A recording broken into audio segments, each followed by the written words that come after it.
أعوذ بالله من الشيطان الرجيم. بسم الله الرحمن الرحيم. قال فما خطبكم أيها المرسلون؟ قالوا إنا أرسلنا إلى قوم مجرمين لنرسل عليهم حجارة من طين مسومة عند ربك للمسرفين فأخرجنا من كان فيها من المؤمنين فما وجدنا فيها غير بيت من المسلمين وتركنا فيها آية للذين يخافون العذاب الأليم. وفي موسى إذ أرسلناه إلى فرعون بسلطان مبين فتولى بركنه وقال ساحر أو مجنون فأخذناه وجنوده فنبذناهم في اليم وهو مليم. وفي عاد إذ أرسلنا عليهم الريح العقيم ما تذر من شيء أتت عليه إلا جعلته كالرميم. وفي ثمود إذ قيل لهم تمتعوا حتى حين فعتوا عن أمر ربهم فأخذتهم الصاعقة وهم ينظرون فما استطاعوا من قيام وما كانوا منتصرين. وقوم نوح من قبل إنهم كانوا قوما فاسقين. والسماء بنيناها بأيد وإنا لموسعون والأرض فرشناها فنعم الماهدون. ومن كل شيء خلقنا زوجين لعلكم تذكرون. ففروا إلى الله إني لكم منه نذير مبين. ولا تجعلوا مع الله إلها آخر إني لكم منه نذير مبين. كذلك ما أتى الذين من قبلهم من رسول إلا قالوا ساحر أو مجنون أتواصوا به بل هم قوم طاغون. فتول عنهم فما أنت بملوم وذكر فإن الذكرى تنفع المؤمنين. وما خلقت الجن والإنس إلا ليعبدون ما أريد منهم من رزق وما أريد أن يطعمون إن الله هو الرزاق ذو القوة المتين. فإن للذين ظلموا ذنوبا مثل ذنوب أصحابهم فلا يستعجلون. فويل للذين كفروا من يومهم الذي يوعدون. بسم الله الرحمن الرحيم. والطور وكتاب مسطور في رق منشور والبيت المعمور والسقف المرفوع والبحر المسجور إن عذاب ربك لواقع ما له من دافع يوم تمور السماء مورا وتسير الجبال سيرا فويل يومئذ للمكذبين الذين هم في خوض يلعبون يوم يدعون إلى نار جهنم دعا هذه النار التي كنتم بها تكذبون أفسحر هذا أم أنتم لا تبصرون اصلوها فاصبروا أو لا تصبروا سواء عليكم إنما تجزون ما كنتم تعملون إن المتقين في جنات ونعيم فاكهين بما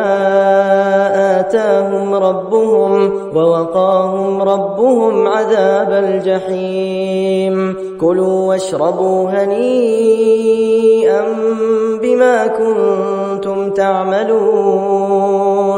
متكئين على سرر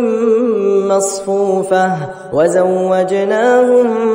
بحور عين والذين آمنوا واتبعتهم ذريتهم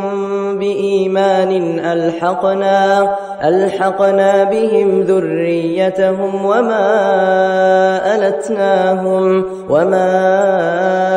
ألتناهم من عملهم من شيء كل امرئ بما كسب رهين وأمددناهم بفاكهة ولحم مما يشتهون يتنازعون فيها كأسا لا لغو فيها ولا تأثيم ويطوف عليهم غلمان لهم كأنهم لؤلؤ مكنون وأقبل بعضهم على بعض يتساءلون قالوا إنا كنا قبل في أهلنا مشفقين فمن الله علينا ووقانا عذاب السموم إنا كنا من قبل ندعوه إنه هو البر الرحيم فذكر فما أنت بنعمة ربك بكاهن ولا مجنون أم يقولون شاعر نتربص به ريب المنون قل تربصوا فإني معكم من المتربصين أم تأمرهم أحلامهم بهذا أم هم قوم طاغون أم يقولون تقوله بل لا يؤمنون فليأتوا بحديث مثله إن كانوا صادقين أم خلقوا من غير شيء أم هم الخالقون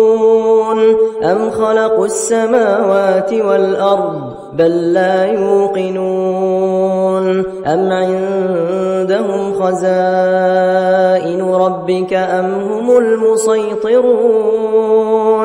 أم لهم سلم يستمعون فيه فليأت مستمعهم بسلطان مبين أم له البنات ولكم البنون أم تسألهم أجرا فهم من مغرم مثقلون أم عندهم الغيب فهم يكتبون أم يريدون كيدا فالذين كفروا هم المكيدون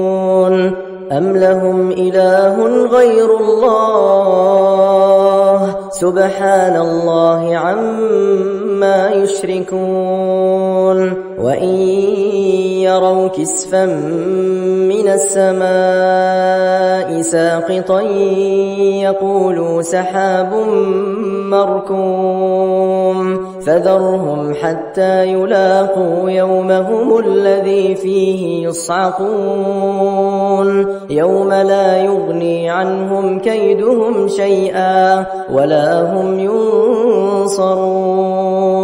وإن للذين ظلموا عذابا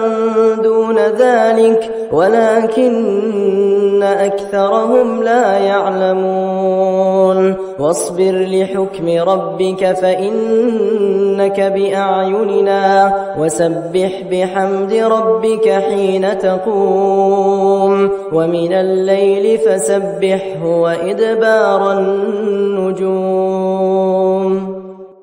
بسم الله الرحمن الرحيم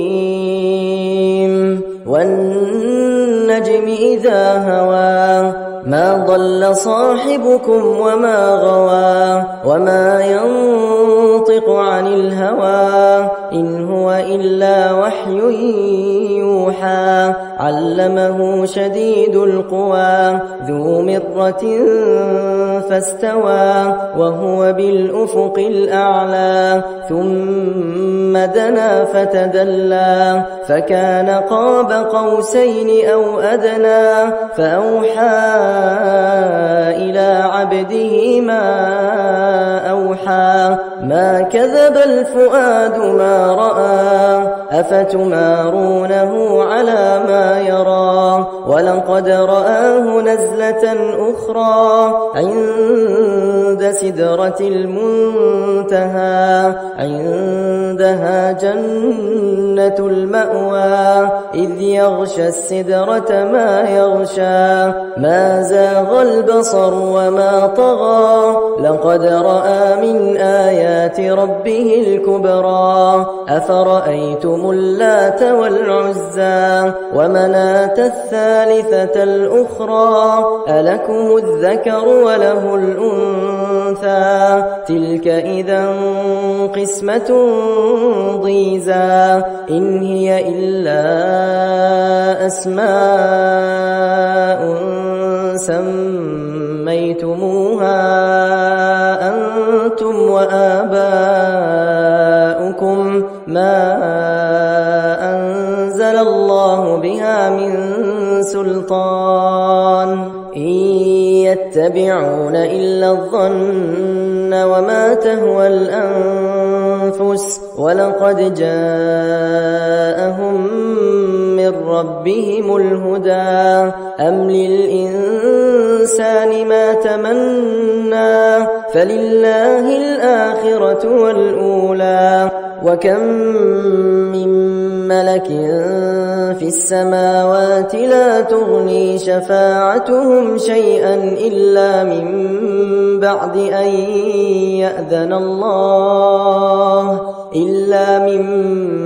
أن يأذن الله لمن يشاء ويرضى إن الذين لا يؤمنون بالآخرة ليسمون الملائكة تسمية الأنثى وما لهم به من علم إن يتبعون إلا الظن وإن الظن لا يغني من الحق شيئا فأعرض عن من تولى عن ذكرنا ولم يرد إلا الحياة الدنيا ذلك مبلغهم من العلم إن ربك هو أعلم بمن ضل عن سبيله وهو أعلم بمن اهتدى ولله ما في السماوات وما في الأرض ليجزي الذين أساءوا بما عملوا ويجزي الذين أحسنوا بالحسنى الذين يجتنبون كبائر الإثم والفواحش إلا اللمم إن ربك واسع المغفرة هو أعلم بكم إذ أنشاكم من الأرض وإذ أنتم أجنة في بطون أمهاتكم فلا تزكوا أنفسكم هو أعلم بمن اتقى أفرأيت الذي تولى وأعطى قليلا وأكدى أعنده علم الغيب فهو يرى أم لم ينبأ بما في صحف موسى وإبراهيم الذي وفى ألا تزر وازرة وزر أخرى وأن ليس للإنسان إلا ما سعى وأن سعيه سوف يرى ثم يجزاه الجزاء الأوفى وأن إلى ربك المنتهى وأنه هو أضحك وأبكى وأنه هو أمات وأحيا وأنه خلق الزوجين الذكر والأنثى من نطفة إذا تمنى وأن عليه النشأة الأخرى وأنه هو أغنى وأقنى وأنه هو رب الشعرى وأنه أهلك عادا الأولى وثمود فما أبقى وقوم نوح من قبل إنهم كانوا هم أظلم وأطغى والمؤتفكة أهوى فغشاها ما غشا فبأي آلاء ربك تتمارى هذا نذير من النذر الأولى أزفت الآزفة ليس لها من دون الله كاشفة أفمن هذا الحديث تعجبون وتضحكون ولا تبكون وأنتم سامدون فاسجدوا لله واعبدوا بسم الله الرحمن الرحيم اقتربت الساعة وانشق القمر وإن يروا آية يعرضوا ويقولوا سحر مستمر وكذبوا واتبعوا أهواءهم وكل أمر مستقر ولقد جاءهم من الأنباء ما فيه مزدجر حكمة بالغة فما تغني النذر فتول عنهم يوم يدعو الداعي إلى شيء نكر خش عن أبصارهم يخرجون من الأجداث كأنهم جراد منتشر مهطعين إلى الداع يقول الكافرون هذا يوم عسر كذبت قبلهم قوم نوح فكذبوا عبدنا وقالوا مجنون وازدجر فدعا ربه أني مغلوب فانتصر ففتحنا أبواب السماء بماء منهمر وفجرنا الأرض عيونا فالتقى الماء على أمر قد قدر وحملناه على ذات ألواح ودسر تجري بأعيننا جزاء لمن كان كفر ولقد تركناها آية فهل من مدكر فكيف كان عذابي ونذر ولقد يسرنا القرآن للذكر فهل من مدكر كذبت عاد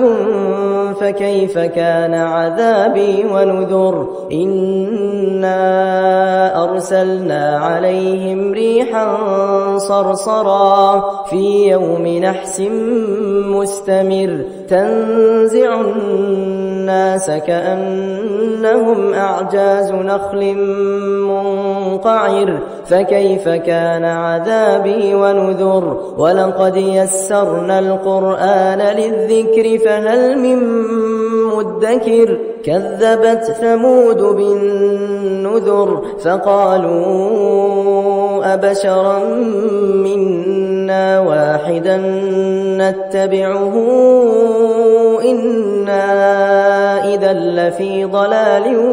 وسعر أألقي الذكر عليه من بيننا بل هو كذاب أشر سيعلمون غدا من الكذاب الأشر إنا مرسل الناقة فتنة لهم فارتقبهم واصطبر ونبئهم أن الماء قسمة بينهم كل شرب محتضر فنادوا صاحبهم فتعاطى فعقر فكيف كان عذابي ونذر إنا أرسلنا عليهم صيحة واحدة فكانوا كهشيم المحتضر ولقد يسرنا القرآن للذكر فهل من مدكر كذبت قوم لوط بالنذر إنا أرسلنا عليهم حاصبا إلا آل لوط نجيناهم بسحر نعمة من عندنا كذلك نجزي من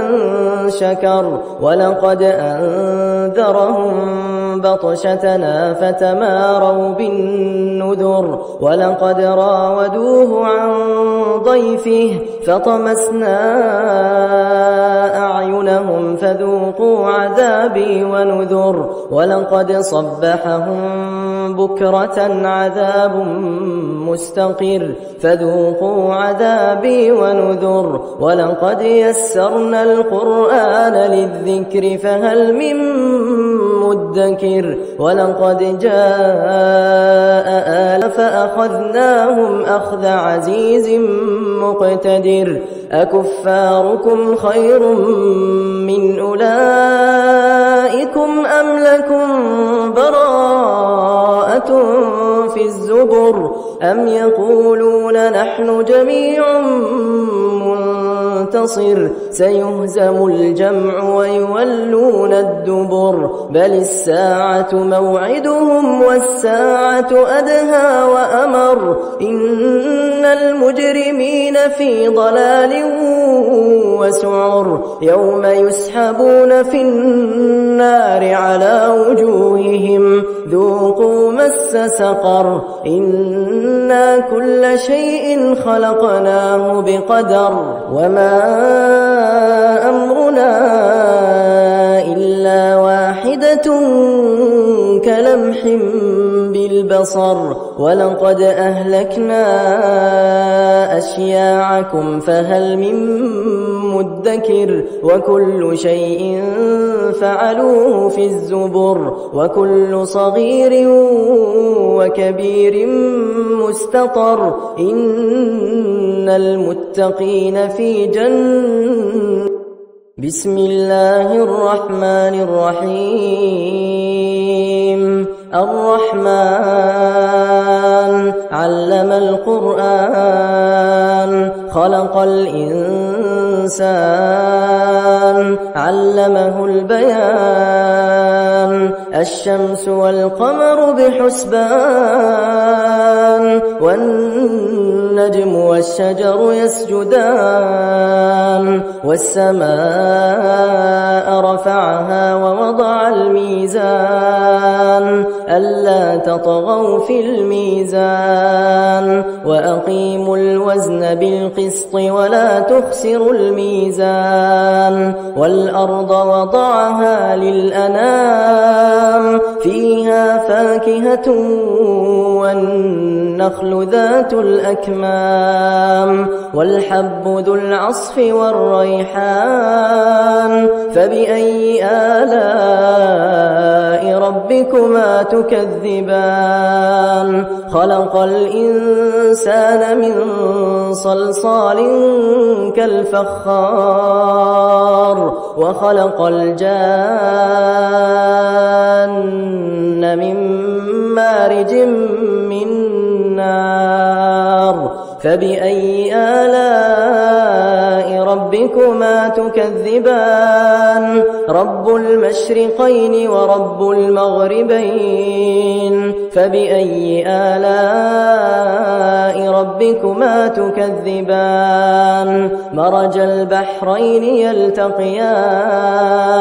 بينهما برزخ لا يبغيان فبأي آلاء ربكما تكذبان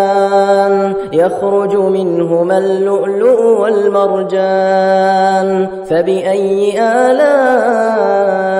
ربكما تكذبان وله الجوار المنشآت في البحر كالأعلام فبأي آلاء ربكما تكذبان كل من عليها فان ويبقى وجه ربك ذو الجلال والإكرام فبأي آلاء ربكما تكذبان يسأله من في السماوات والأرض كل يوم هو في شأن فبأي آلاء ربكما تكذبان سنفرغ لكم أيها الثقلان فبأي آلاء ربكما تكذبان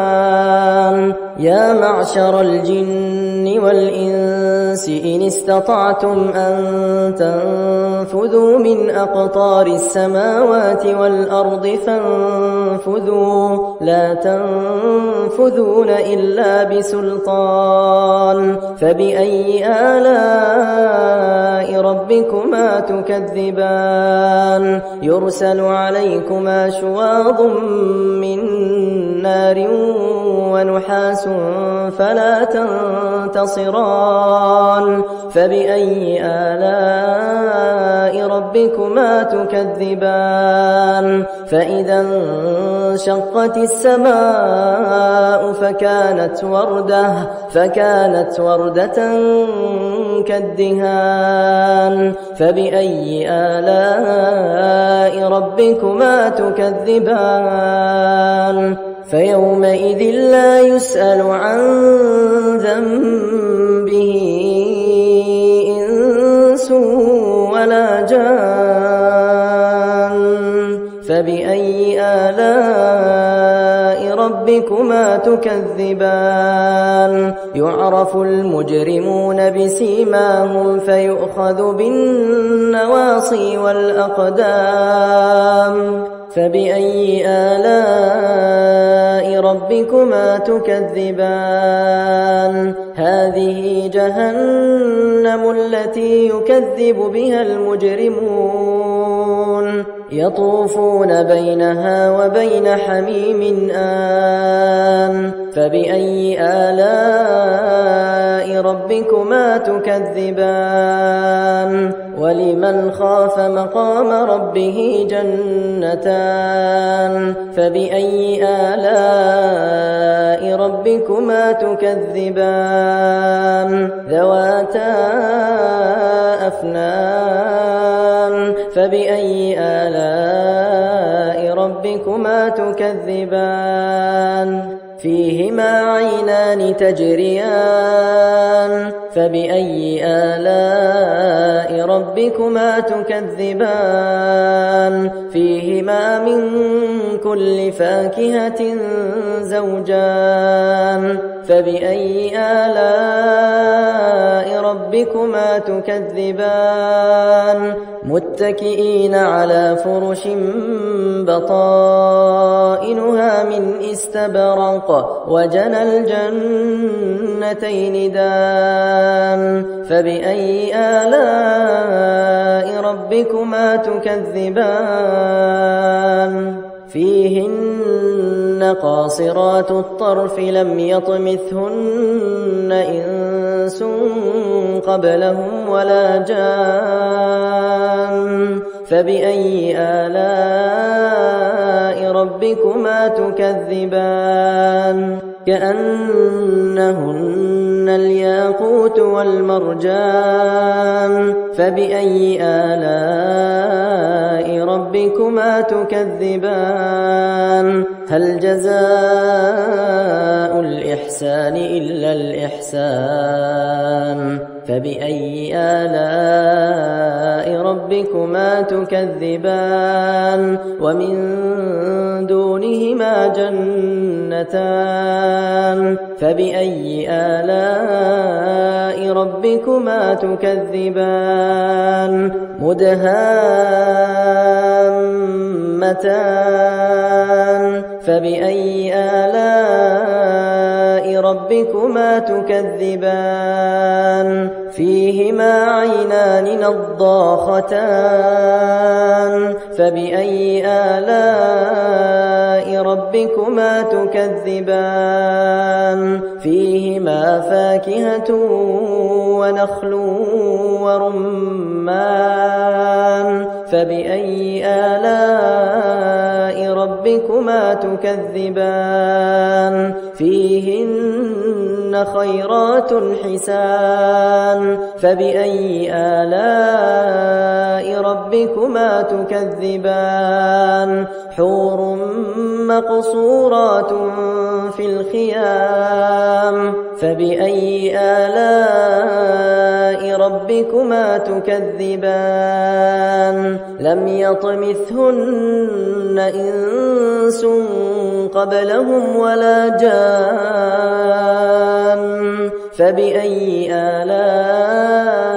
ربكما تكذبان متكئين على رفرف خضر وعبقري حسان فبأي آلاء ربكما تكذبان تبارك اسم ربك ذي الجلال والإكرام بسم الله الرحمن الرحيم إذا وقعت الواقعة ليس لوقعتها كاذبة خافضة رافعة إذا رجت الأرض رجا وبست الجبال بسا فكانت هباء منبثا وكنتم أزواجا ثلاثة فأصحاب الميمنة ما أصحاب الميمنة وأصحاب المشأمة ما أصحاب المشأمة والسابقون السابقون أولئك المقربون في جنات النعيم ثلة من الأولين وقليل من الآخرين على سرر موضونة متكئين عليها متقابلين يطوف عليهم ولدان مخلدون بأكواب وأباريق وكأس من معين لا يصدعون عنها ولا ينزفون وفاكهة مما يتخيرون ولحم طير مما يشتهون وحور عين كأمثال اللؤلؤ المكنون جزاء بما كانوا يعملون لا يسمعون فيها لغوا ولا تأثيما إلا قيلا سلاما سلاما وأصحاب اليمين ما أصحاب اليمين في سدر مخضود وطلح منضود وظل ممدود وماء مسكوب وفاكهة كثيرة لا مقطوعة ولا ممنوعة وفرش مرفوعة إنا أنشأناهن إن شاء فجعلناهن أبكارا عربا أترابا لأصحاب اليمين ثلة من الأولين وثلة من الآخرين وأصحاب الشمال ما أصحاب الشمال في سموم وحميم وظل من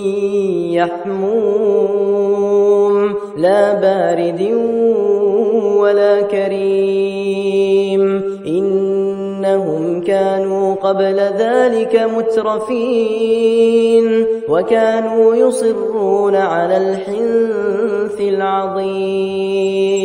وكانوا يقولون أئذا متنا وكنا ترابا وعظاما أئنا لمبعوثون أو آباؤنا الأولون قل إن الأولين والآخرين لمجموعون إلى ميقات يوم معلوم ثم إنكم أيها الضالون المكذبون لآكلون من شجر من زقوم فمالئون منها البطون فشاربون عليه من الحميم فشاربون شرب الهيم هذا نزلهم يوم الدين نحن خلقناكم فلولا تصدقون أفرأيتم ما تمنون أأنتم تخلقونه أم نحن الخالقون نحن قدرنا بينكم الموت وما نحن بمسبوقين على أن نبدل أمثالكم وننشئكم فيما لا تعلمون ولقد علمتم النشأة الأولى فلولا تذكرون أفرأيتم ما تحرثون أأنتم تزرعونه أم نحن الزارعون لو نشاء لجعلناه حطاما فظلتم تفكهون إنا لمغرمون بل نحن محرومون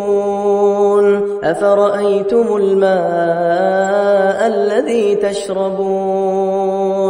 أأنتم أنزلتموه من المزن أم نحن المنزلون لو نشاء جعلناه أجاجا فلولا تشكرون أفرأيتم النار التي تورون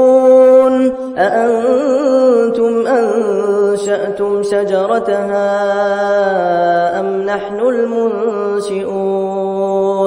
نحن جعلناها تذكرة ومتاعا للمقوين فسبح باسم ربك العظيم فلا أقسم بمواقع النجوم وإنه لقسم لو تعلمون عظيم إنه لقرآن كريم في كتاب مكنون لا يمسه إلا المطهرون تنزيل من رب العالمين أفبهذا الحديث أنتم مدهنون وتجعلون رزقكم أنكم تكذبون فلولا إذا بلغت الحلقوم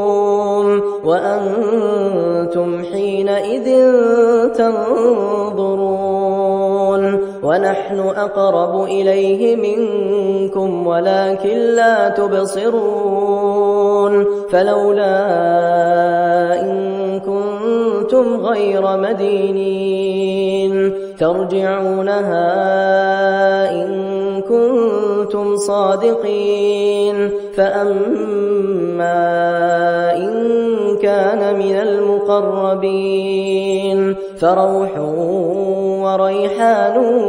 وجنة نعيم وأما إن كان من أصحاب اليمين فسلام لك من أصحاب اليمين وأما إن كان من المكذبين الضالين فنزل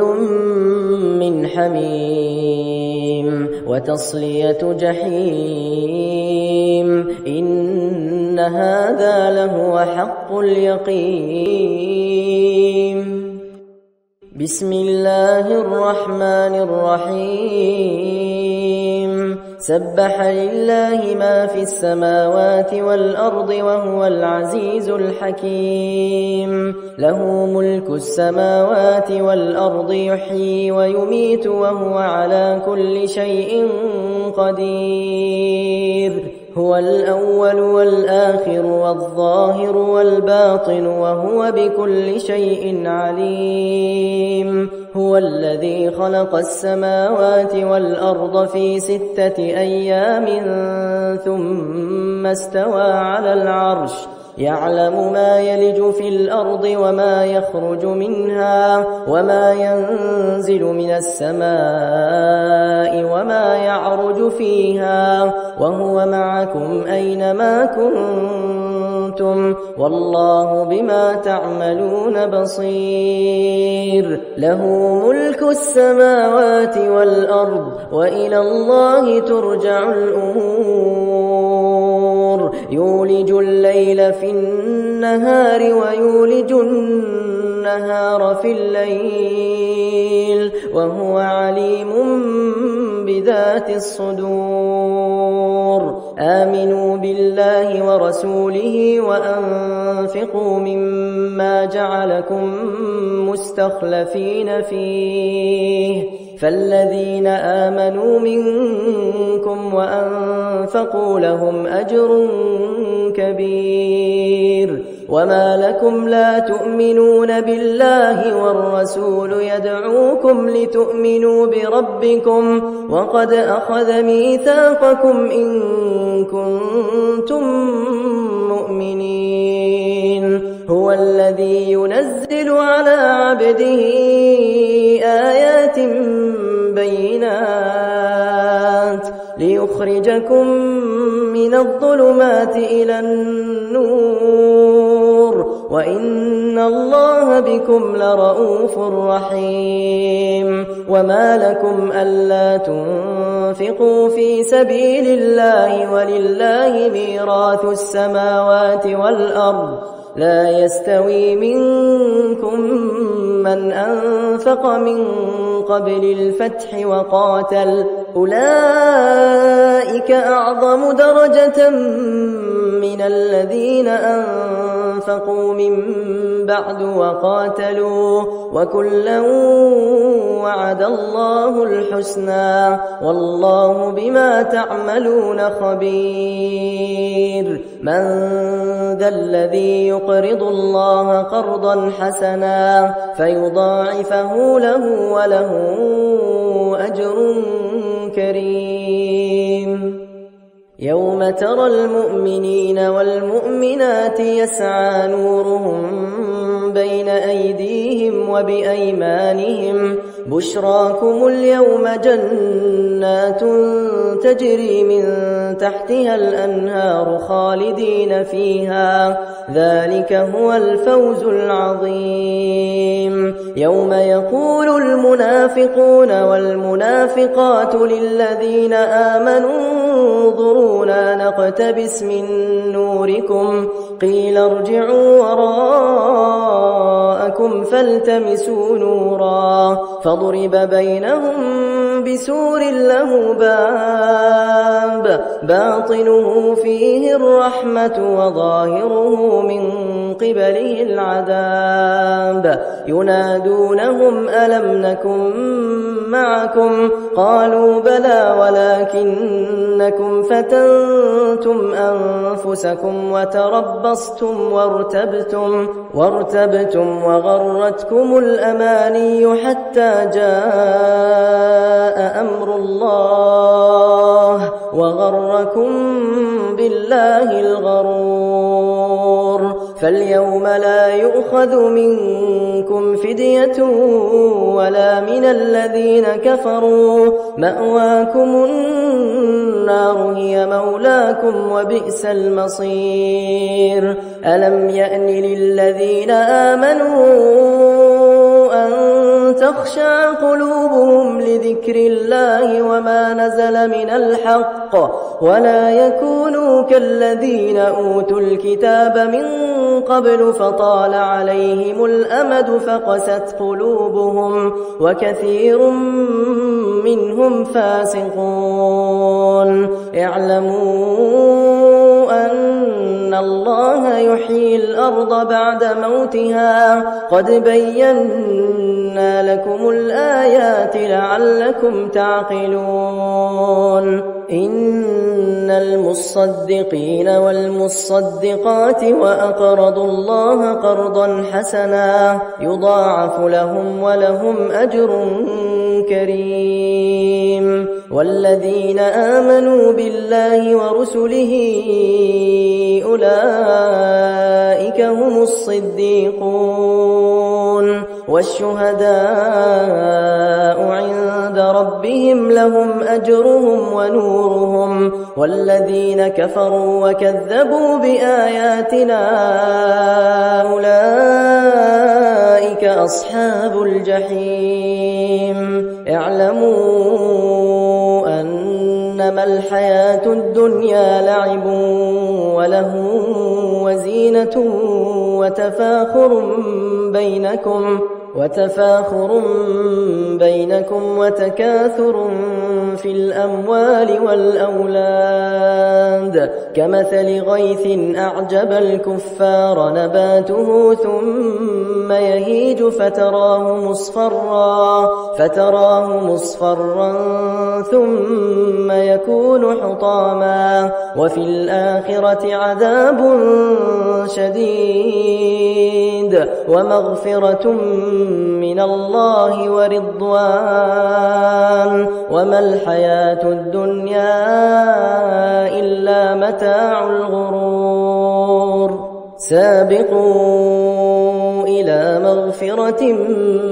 من ربكم وجنة عرضها كعرض السماء والأرض أعدت للذين آمنوا بالله ورسله ذلك فضل الله يؤتيه من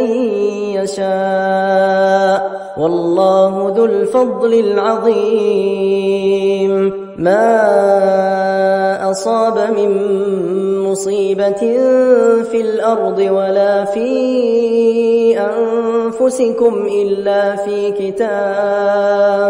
إلا في كتاب من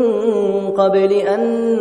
نبرأها إن ذلك على الله يسير لكي لا تأسوا على ما فاتكم ولا تفرحوا بما آتاكم والله لا يحب كل مختال فخور الذين يبخلون ويأمرون الناس بالبخل ومن يتول فإن الله هو الغني الحميد لقد أرسلنا رسلنا بالبينات وأنزلنا معهم الكتاب والميزان ليقوم الناس بالقسط وأنزلنا الحديد فيه بأس شديد ومنافع للناس وليعلم الله من ينصره ورسله بالغيب إن الله قوي عزيز ولقد أرسلنا نوحا وإبراهيم وجعلنا في ذريتهما النبوة والكتاب فمنهم مهتد وكثير منهم فاسقون ثم قفينا على آثارهم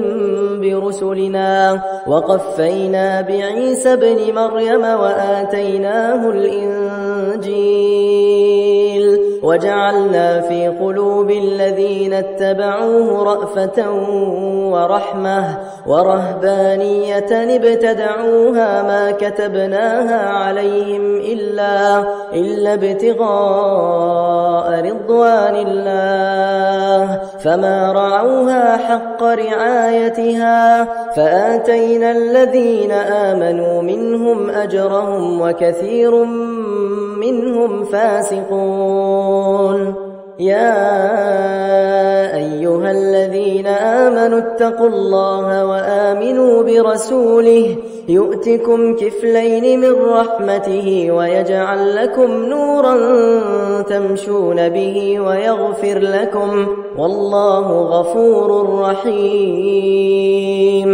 لئلا يعلم أهل الكتاب ألا يقدرون على شيء من فضل الله وأن الفضل بيد الله يؤتيه من يشاء والله ذو الفضل العظيم